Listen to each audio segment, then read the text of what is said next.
ઓમ શ્રી ગણેશાય નમઃ. જય શ્રી કૃષ્ણ મિત્રો. ભગવાન શ્રી કૃષ્ણની વાણી, ભગવદ્ ગીતાના અનમોલ વિચાર, જીવન જીવવાની સરળ રીત ભગવાન આપણને શીખવાડે છે. દુઃખમાંથી બહાર કેવી રીતે નીકળવું, શું કરવું, સર્વ કાંઈ આપણને ભગવાન ખૂબ સુંદર સમજાવે છે. બસ આપણે તેને શાંતિથી સાંભળવાની અને આપણા જીવનમાં ઉતારવાની જ જરૂર છે. બધી મુશ્કેલીઓનો હલ મટી જશે. તો મિત્રો સાંભળો ભગવાન શ્રી કૃષ્ણની વાણી. ઓમ નમો ભગવતે વાસુદેવાય. ભગવાન કૃષ્ણ કહે છે, શાંત રહો, દરેકનો સમય આવે છે. આજે તમે જે પરિસ્થિતિમાંથી પસાર થઈ રહ્યા છો તેમાં કદાચ તમને એકલતા અનુભવાતી હશે, પરંતુ દરેક અંધારી રાત પછી સૂરજ તો ઉગે જ છે. સમય બદલાય છે, નસીબ બદલાય છે, અને જે આજે મુશ્કેલ લાગે છે તે કાલે તમારી તાકાત બનીને ઉભરશે. જેઓ આજે શિખર પર છે તેઓ કાલે નીચે આવી શકે છે, અને જે આજે નીચે છે તે કાલે ઊંચાઈઓને સ્પર્શી શકે છે. તેથી ગભરાશો નહીં, લડખડાશો નહીં, ફક્ત તમારી ઊર્જાને સાચી દિશામાં લગાવો. સિંહ શિકાર કરવા માટે દોડતો નથી, તે ધીરજથી યોગ્ય તકની રાહ જુએ છે. જેઓ તમને નબળા સમજે છે તેમને સમય જ જવાબ આપે છે. સમય દરેક ઘા ભરે છે અને દરેક અહંકાર તોડે છે.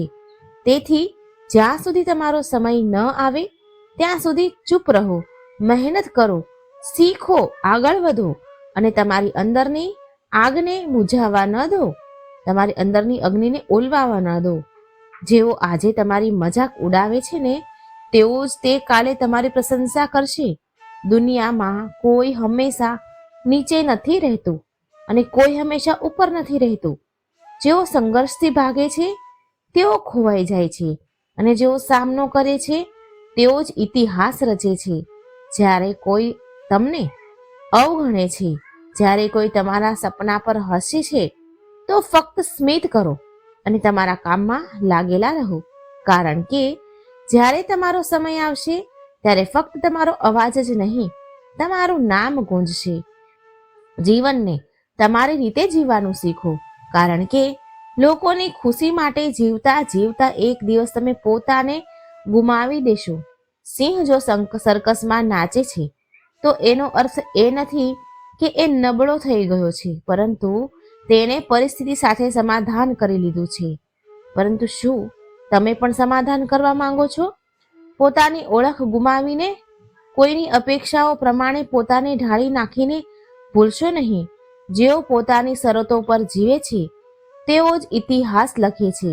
કેટલાક લોકોને છોડવું જરૂરી બની જાય છે, કારણ કે જો તમે તેમને નહીં છોડો તો એક દિવસ તેઓ તમને એટલું તોડી નાખશે કે તમારું અસ્તિત્વ જ ખતમ થઈ જશે. દુનિયાની એક વિચિત્ર ફિતરત છે, જ્યાં સુધી તમે તેમના માટે ઉપયોગી છો ત્યાં સુધી બધા તમારા નજીક રહેશે, પરંતુ જે દિવસે તમે તેમના કામ નહીં કરો તે જ દિવસે તમે તેમના માટે નકામી વસ્તુ બની જશો. વધુ પડતો બોજ લઈને ચાલનારા ઘણી વાર ડૂબી જાય છે.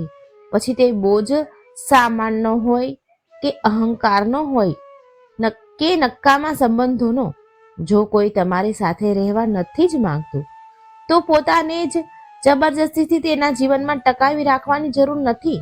જેઓ તમારી કદર નથી કરતા તેમને તેમની કદર સમય જ શીખવાડશે ને, અને તમને ધીરજ રાખતા પણ આવડી જશે. સમય દરેકને તેના કરેલા કર્મનો હિસાબ આપે છે. મોડું થાય પણ આપે જરૂર. આ વિષયને ઊંડાણથી સમજતા પહેલા તમને વિનંતી છે કે આ વિડીયોને અંત સુધી જુઓ. જો તમને અમારો આ વિડીયો પસંદ આવે તો લાઈક કરજો અને નીચે કોમેન્ટમાં જય શ્રી કૃષ્ણ જરૂર કરી દેજો, અને આ ચેનલને સબસ્ક્રાઈબ મિત્રો જરૂર કરજો. બેલ આઇકોનનું બટન દબાવી દેજો જેથી અમારા દરેક નવા પ્રેરણાદાયક વિડીયો તમારા સુધી તરત પહોંચે. મુશ્કેલીઓ તો જીવનનો ભાગ છે. દુઃખ તો થશે જ, પરંતુ યાદ રાખો, આ જ દુઃખ તમને મજબૂત બનાવશે. જીવન જીવવું હોય તો મુશ્કેલીઓ સહન કરવી પડશે, કારણ કે મરણ પછી તો બળવાનો અહેસાસ પણ ક્યાં થાય છે. જે વ્યક્તિ સહન કરતા જાણે છે તે ક્યારેય હારી શકતો નથી. જીત હંમેશા તેની જ થાય છે જે દરેક પરિસ્થિતિનો સામનો કરવાનું કૌશલ્ય જાણે છે. સત્ય હંમેશા શાંત રહેનારા વ્યક્તિની અંદર જોવા મળે છે. જૂઠું તો ઘોંઘાટ કરનારાઓની સાથે રહે છે. જૂઠું બોલનારાઓની સૌથી મોટી સમસ્યા એ છે કે તેમને પોતાના જૂઠ્ઠા યાદ રાખવા પડે છે. પરંતુ સત્ય બોલનારો ક્યારેય ભૂલતો નથી, કારણ કે સત્યને યાદ રાખવું જ પડતું નથી, તેને ફક્ત જીવવું પડે છે. કોઈ પણ વ્યક્તિ ત્યાં સુધી અસલી રહે છે જ્યાં સુધી તે તમારા કામનો હોય, પરંતુ જે દિવસે તમારો કોઈ ફાયદો નહીં રહે તે જ દિવસે દુનિયા તમને પરાયો પારકો બનાવી દેશે. તેથી ક્યારેય કોઈના ભરોસે રહેશો નહીં. પોતાને કોઈ વ્યક્તિનો આદી ન બનાવો, કારણ કે મનુષ્ય ખૂબ જ સ્વાર્થી હોય છે. જ્યારે તે તમને પ્રેમ કરે છે ત્યારે તમારી બધી ખામીઓને અવગણે છે, પરંતુ જ્યારે તે તમારી સાથે નફરત કરવા લાગે છે ત્યારે તમારી સારી બાબતોને પણ ભૂલી જાય છે. વિશ્વાસ એટલું કરો કે જ્યારે કોઈ તમને દગો આપે ને ત્યારે તે પોતાને જ દોષી સમજે, અને પ્રેમ એટલો કરો કે તેને હંમેશા તમને ગુમાવવાનો ડર રહે. સમજદાર વ્યક્તિ પોતાની સમજદારીના કારણે જ ચૂપ રહે છે, અને મૂર્ખ તેને પોતાની જીત સમજે છે. કોઈએ ખૂબ સાચું જ કહ્યું છે, હું તમને સલાહ આપું છું એટલા માટે નહીં કે હું તમારા કરતાં વધુ સમજદાર છું, પણ એટલા માટે કે મેં તમારા કરતાં વધુ ભૂલો કરી છે. અહંકાર અને માનસિક બીમારી છે. અહંકાર એક માનસિક બીમારી છે જેનો ઈલાજ સમય અને પરિસ્થિતિ જ કરે છે. જો કેટલાક લોકો તમને પસંદ નથી કરતા તો ચિંતા શું કામ કરો છો? કારણ કે દરેકની પસંદ સારી હોય એવું જરૂરી ક્યાં છે? એવું જરૂરી તો નથી ને. કેટલીક બાબતો ફક્ત સમજવાથી નથી સમજાતી, તે પોતાના પર આવે છે, એ પોતાના પર બને છે ત્યારે જ સમજાય છે. કેટલીક વાર આપણાઓને સાથે રાખવા માટે પોતાના હકનો પણ ત્યાગ કરવો પડે છે, કારણ કે સંબંધોમાં નફો નુકસાન જોવામાં નથી આવતું. પરંતુ એ પણ યાદ રાખો કે જ્યારે કોઈ સંબંધ બોજ બની જાય છે તો તેને ઢોવાની જરૂર નથી, એ સંબંધને ઉપાડવાની જરૂર નથી. જે વસ્તુ દિલ પર ભારે લાગે તેને હળવી કરવી જ બહેતર છે. જીવનની દોડમાં તે જ લોકો સૌથી આગળ નીકળે છે જેઓ બીજાની વાતો કરતા પોતાના ઈરાદા ઉપર વધુ વિશ્વાસ ભરોસો રાખે છે. દુનિયામાં ઘણા લોકો તમને નીચે પાડવાની કોશિશ કરે છે, પાડવાનો પ્રયાસ કરે છે. ઘણા લોકો તમને તોડવા માંગશે, પરંતુ તમે ત્યાં સુધી નહીં હારો જ્યાં સુધી તમે પોતે હાર માનવાનો નિર્ણય ન લો. મનુષ્યની અસલ તાકાત તેની વિચાર શક્તિમાં હોય છે. જો તમે નક્કી કરી લો કે તમે નહીં પડો તો પછી કોઈ પણ તાકાત તમને પાડી નહીં શકે. જીવનમાં પરિસ્થિતિઓને એટલી મજબૂત ન થવા દો કે તે તમારી હિંમત તોડી નાખે, પરંતુ તમારી હિંમતને એટલી મજબૂત બનાવો કે પરિસ્થિતિઓ જ હાર માની લે. દુનિયામાં દુઃખ પહેલા પણ હતું અને આજે પણ છે, પરંતુ ફરક એટલો જ છે કે પહેલા લોકોની સહન શક્તિ વધુ હતી અને આજે લોકો નાની નાની વાતો પર તૂટી જાય છે. મનુષ્યની સૌથી મોટી તાકાત તેની સહન શક્તિ છે, પરંતુ જ્યારે જ્યારે તે ખતમ થઈ જાય છે તો તે દરેક પરિસ્થિતિમાં હારી જાય છે. જો ખરાબ આદતો સમયસર ન બદલવામાં આવે ને તો એ જ આદતો એક દિવસ તમારો સમય બદલી નાખે છે. કોઈનું દિલ દુખાવવું સરળ છે, પરંતુ યાદ રાખો તે સમુદ્રમાં ફેંકેલા પથ્થર જેવું છે. જે અંદર કેટલી ઊંડાણ સુધી જશે તેનો અંદાજ લગાવવો ઘણો મુશ્કેલ છે. શબ્દોની અસર તલવાર કરતાં વધુ ઊંડી હોય છે, તેથી વિચારીને બોલો, કારણ કે તમારી વાત કોઈની દુનિયા ઉજાળી પણ શકે છે અને સુધારી પણ શકે છે. સપના એ નથી જે ઊંઘમાં જોવાય છે, સપના તો એ છે જે તમને ઊંઘવા જ નથી દેતા. જે વ્યક્તિ પરિસ્થિતિઓથી ડરીને ભાગે છે તે ક્યારેય જીવતો નથી, અને જે ડટીને કઠણ થઈને સામનો કરે છે તે જ પોતાનું નસીબ લખે છે. જો જીવનમાં ખુશ રહેવું હોય તો તમારા નિર્ણયો તમારી પરિસ્થિતિ જોઈને લ્યો, દુનિયાને જોઈને નહીં, કારણ કે દુનિયાના હિસાબે ચાલનારા હંમેશા દુઃખી રહે છે. તમે એવું નહીં કહી શકો કે તમારી પાસે સમય નથી, કારણ કે તમને પણ દિવસમાં એટલો જ સમય મળે છે જેટલો બીજા બધાને મળે છે. દુનિયામાં સૌથી સરળ કામ બહાના બનાવવા છે અને સૌથી મુશ્કેલ પોતાને બદલવું. મુશ્કેલીઓમાં લોકો, ઘર, પરિવાર, મિત્રો બધાને દોષ આપે છે, પરંતુ અસલ બદલાવ ત્યારે આવે છે જ્યારે વ્યક્તિ પોતાને બદલે છે. જે વ્યક્તિ હંમેશા દુઃખના રોંદણા રોવે છે તેના દ્વારા ઉભેલું સુખ પણ બહારથી જ તેના દ્વાર પર ઉભેલું સુખ તો બહારથી જ પાછું ચાલ્યું જાય છે. આખો દિવસ નસીબના ભરોસે બેસી રહેવા કરતા થોડા કલાક મહેનત જ કરી લેવી સારી છે ને. લોકો કહે છે મારો સમય આવશે, પરંતુ સત્ય તો એ છે સમય આવતો નથી, તેને મહેનત અને સંઘર્ષથી લાવવો પડે છે. જીતવાની ઈચ્છા તો બધામાં હોય છે, પરંતુ જીતવા માટે તૈયારી કરવાની હિંમત બહુ જ ઓછા લોકોમાં હોય છે. જે વ્યક્તિ હારના ડરથી પ્રયાસ જ નથી કરતો તે પહેલેથી જ હારી ચૂક્યો હોય છે. જીવનથી એ જ શીખ્યું છે કે મહેનત કરો, રોકાશો નહીં. પરિસ્થિતિઓ ગમે તેવી હોય, કોઈની સામે નમશો નહીં. તમારી જીત તમારી મહેનત પર નિર્ભર છે, નહીં કે કોઈના ભરોસા પર બેસી રહેવા પર. દુનિયા તે જ લોકોને યાદ રાખે છે જેઓ પોતાના દમ પર આગળ વધે છે. યાદ રાખો, જેઓ ખોટા સપનાઓમાં જીવે છે તેઓ જીવનમાં કંઈ મોટું નથી કરી શકતા. નશો દોલતનો નહીં, સફળતાનો રાખો. જીદ મોહબ્બતની નહીં, તમારી મંજિલની રાખો. મીઠા જૂઠ કરતા કડવું સત્ય બોલવું બહેતર છે, કારણ કે તેનાથી તમને સાચા દુશ્મનો તો મળશે, પરંતુ ખોટા મિત્રો નહીં. સમયની સાથે લોકો બદલાય છે, પરિસ્થિતિઓ બદલાય છે, પરંતુ જેઓ પોતાની મહેનત પર વિશ્વાસ રાખે છે તેઓ ક્યારેય હારતા નથી. ભીડનો ભાગ ન બનો, કારણ કે ભીડ હંમેશા સરળ રસ્તા પર ચાલે છે, પરંતુ એનો અર્થ એ નથી કે તે સાચા રસ્તા પર જ ચાલી રહ્યા છે. જેઓ ભીડની સાથે ચાલે છે તેઓ પોતાની મંજિલ નક્કી નથી કરી શકતા. જીવનમાં સૌથી મોટી ખુશી તે જ કામ કરવામાં છે જેને કરવા માટે લોકો કહે છે કે તમે નહીં કરી શકો. તેથી જ્યારે પણ કોઈ તમને રોકવાનો પ્રયાસ કરે તો યાદ રાખો, સફળતાનો અસલ સ્વાદ તે જ જાણે છે જેમણે પોતાના ડરને હરાવીને તેને હાંસલ કર્યો છે, તેને મેળવ્યો છે. પીઠ હંમેશા મજબૂત રાખો, કારણ કે શાબાશી અને દગો બંને જ પીઠ પાછળ મળે છે.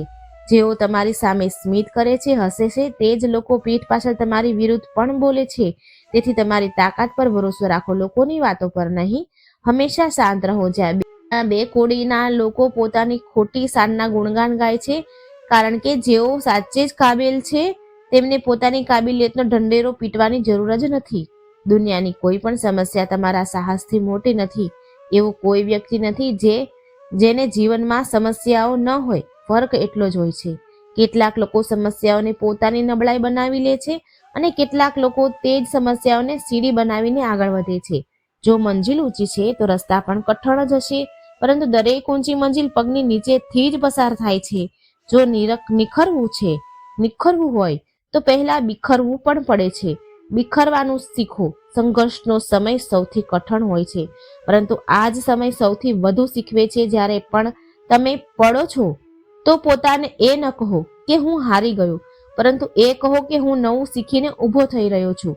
જેઓ કહે છે કે બધું ઠીક થઈ જશે, તે શબ્દો જેટલા નાના હોય છે એટલા જ મોટા ચમત્કારો પણ કરી શકે છે. જે ગયું તેને પાછળ વળીને ન જુઓ, નહીં તો જે આગળ મળવાનું છે એ પણ તમે ગુમાવી દેશો. જીવનમાં ઉંમર નહીં, પરંતુ વિચાર શક્તિ મહત્વ રાખે છે. એક બાળક પણ જો હિંમત અને જુસ્સાથી ભરેલું હોય ને તો તે મોટા મોટા લોકોને પાછળ છોડી દે છે. સફળતા એક દિશામાં નથી મળતી, પરંતુ જો નક્કી કરી લ્યો ને તો એક દિવસ જરૂર મળે છે. પાણીમાં પડવાથી કોઈનો જીવ નથી જતો. જીવ ત્યારે જાય છે જ્યારે તરતા ન આવડતું હોય. પરિસ્થિતિઓ ક્યારેય સમસ્યા નથી બનતી. સમસ્યા ત્યારે બને છે જ્યારે આપણે તેનો સામનો કરતા નથી આવડતું. જો લક્ષ્ય મોટું છે તો સંઘર્ષ પણ મોટો જ હશે. જેઓ નસીબને દોષ આપતા રહે છે તેઓ ક્યારેય આગળ વધતા નથી. સપના તમારા છે તો મહેનત પણ તમારી જ કરવી પડશે. ઠોકર એટલા માટે વાગે છે કે મનુષ્ય પડે નહીં, પરંતુ એટલા માટે કે મનુષ્ય પોતાને સંભાળતા શીખી જાય. તરવાનું શીખવું હોય તો પાણીમાં ઉતરવું જ પડશે ને. કોઈ પણ કિનારે બેસીને કોઈ તરી શકે છે? જો તમે સપના જોઈ શકો છો તો તેને પૂરા પણ કરી શકો છો. બસ તમારે પોતાના પર ભરોસો હોવો જોઈએ. મંજિલ તે જ લોકોને મળે છે જેમના સપનામાં જીવ હોય છે, જાન હોય છે. પાંખોવાળાથી કશું નથી થતું. ઉડાન હોંસલાથી થાય છે. જેઓ પોતાના સપનાને પૂરા કરવાની જીદ રાખે છે તે જ આકાશની ઊંચાઈઓને સ્પર્શે છે. યાદ રાખો, કુદરતે દરેકને હીરો બનાવ્યો છે, પરંતુ જે જેટલું ઘસાય છે એ એટલો જ ચમકે છે. લક્ષ્ય વિનાનું જીવન એ એવા પત્ર જેવું છે જેનું કોઈ સરનામું નથી, તે ક્યાંય પહોંચી શકતું નથી. જો જીવનમાં આગળ વધવું હોય ને તો પોતાના માટે એક મજબૂત લક્ષ્ય નક્કી કરો અને પૂરી તાકાતથી તેને મેળવવામાં છૂટી જાઓ. એક સપનું તૂટે તો બીજું જોવાની હિંમત રાખવી, એ જ જીવન કહેવાય છે. જો તમે મુશ્કેલીઓમાંથી પસાર થઈ રહ્યા છો તો ગભરાશો નહીં, કારણ કે તારા પણ અંધારામાં જ ચમકે છે. દુનિયામાં અશક્ય કશું નથી. આપણે બધું કરી શકીએ છીએ, આપણે વિચારી શકીએ છીએ અને આપણે બધું વિચારી શકીએ છીએ જે આપણે આજ સુધી નથી વિચાર્યું. દૂરથી જોતા દરેક રસ્તો બંધ દેખાય છે, પરંતુ જેવો આપણે નજીક જઈએ છીએ, પહોંચીએ છીએ, તો સફળતાનો દરવાજો આપમેળે ખુલી જાય છે. જ્યારે લોકો તમારી નકલ કરવા લાગે તો સમજી લેજો તમે જીવનમાં સફળ થઈ રહ્યા છો. સફળ વ્યક્તિ ખુશ રહે કે ન રહે, પરંતુ ખુશ રહેનારા લોકો જરૂર સફળ થાય છે. કોઈને હરાવવું ખૂબ સરળ છે, પરંતુ કોઈને જીતવું ખૂબ મુશ્કેલ છે. જો તમે સફળતાની રાહ જોઈ રહ્યા છો તો ન જુઓ. કોઈ ખાસ સમયની રાહ જોવાને બદલે તમારા દરેક સમયને ખાસ બનાવો. સફળતા તે જ લોકોને મળે છે જેઓ રાહ જોવાને બદલે મહેનત કરે છે. માટીનું માટલું અને પરિવારની કિંમત ફક્ત બનાવનારને જ ખબર હોય છે, તોડનારને નહીં. જો તમને હારવાનો ડર લાગે છે તો જીતવાની ઈચ્છા પણ ન કરો. મેદાનમાં હારેલો વ્યક્તિ ફરીથી જીતી શકે છે, પરંતુ જે મનથી હારી જાય છે ને તે ક્યારેય નથી જીવતો કે નથી જીવી શકતો. તમારા સપનાને પોતાનાથી મોટા બનાવો, કારણ કે સપના જેટલા મોટા હશે સંઘર્ષ પણ એટલો જ મોટો હશે, પરંતુ જીતનો આનંદ પણ એટલો જ અમૂલ્ય હશે. જેઓ બીજા પાસે પોતાની મંજિલનો રસ્તો પૂછે છે તેઓ ક્યારેય પોતાની મંજિલ સુધી નથી પહોંચતો, કારણ કે તમારી મંજિલનું મહત્વ જેટલું તમે જાણો છો એટલું બીજું કોઈ નથી જાણતું. જીવન એક સુંદર પુસ્તક છે, પરંતુ એ જરૂરી નથી કે તેનું દરેક પાનું તમારી ઈચ્છા પ્રમાણે હોય છે. દરેક પાનું સુંદર નથી હોતું, દરેક સફર સરળ નથી હોતી, પરંતુ આજ તો જીવન છે. જો ક્યારેક એવું પાનું આવે કે જેમાં સુકૂન ન હોય, રાહત ન હોય, ચેન ન હોય તો ગભરાશો નહીં. ફક્ત ધીરજ રાખો. જીવન રસ્તા જેવું છે, ક્યારેક સીધું નથી હોતું, થોડીક વાર પછી તો વળાંક આવે જ છે. તેથી ધીરજ સાથે ચાલતા રહો, કારણ કે તમારા જીવનનો સૌથી સુંદર વળાંક હજુ બાકી છે. જ્યારે મુશ્કેલીઓ દરવાજા ખખડાવે તો ડરીને દરવાજો બંધ ન કરો, નીડર બનીને દરવાજો ખોલી દો, કારણ કે સફળતા હંમેશા વેશ બદલીને જ આવે છે. જેટલી મોટી મુશ્કેલીઓ હશે એટલી જ શાનદાર જીત મળશે. યાદ રાખો, જે વ્યક્તિ ખાલી બેસે છે તે જ સૌથી વધુ દુઃખી રહે છે. પોતાને કોઈ કામમાં વ્યસ્ત રાખે છે તે જ જીવનમાં અસલી માયાને સમજે છે. જો તમે શીખવા માંગો છો તો દરેક ભૂલ તમને સબક આપી શકે છે. દરેક સવાર આશાઓ સાથે શરૂ કરો અને દરેક રાત નવા સપનાઓ સાથે સમાપ્ત કરો. દરેક દિવસને નવી ઉમ્મીદ સાથે જીવો. એ ફરક નથી પડતો કે આજનો દિવસ કેટલો કઠણ હતો. આવનારી કાલ વસ્તુઓની ચીજોને બહેતર બનાવવાની તક લઈને આવશે. જીવનમાં નિરાશ ન થાવ, કારણ કે નિરાશા એક દલદલ જેવી છે. તેમાં ફક્ત ને ફક્ત પહેલું પગલું તમે જાતે મૂકો છો, પરંતુ તે પછી તમને અંદર ખેંચી જ લે છે. તેથી પોતાને આ દલદલમાં પડવાને બદલે હાલમાં બહાર નીકળવાનો પ્રયાસ કરો. સાંજ પછી ભલે જીવનની હોય કે દુઃખની, આખરે તો ઢળી જ જાય છે. તેથી જ્યારે પરિસ્થિતિઓ મુશ્કેલી હોય તો પોતાને કહો કે આ સમય પણ પસાર થઈ જશે. જે કંઈ પણ થાય છે તે કોઈને કોઈ કારણોસર થાય છે. ખોટી બાબતો એટલા માટે થાય છે જેથી આપણે સાચાની કદર કરવાનું શીખીએ. તો મિત્રો, આ હતી ભગવાન શ્રી કૃષ્ણની વાણી. જો મિત્રો તમને વિડીયો સારો લાગ્યો હોય તો લાઈક કરજો, શેર કરજો અને કૃપા કરી કોમેન્ટ બોક્સમાં ભગવાનનું નામ લખી ચેનલને સબસ્ક્રાઈબ જરૂર કરી દેજો. જય શ્રી કૃષ્ણ. રાધે રાધે. Thank you.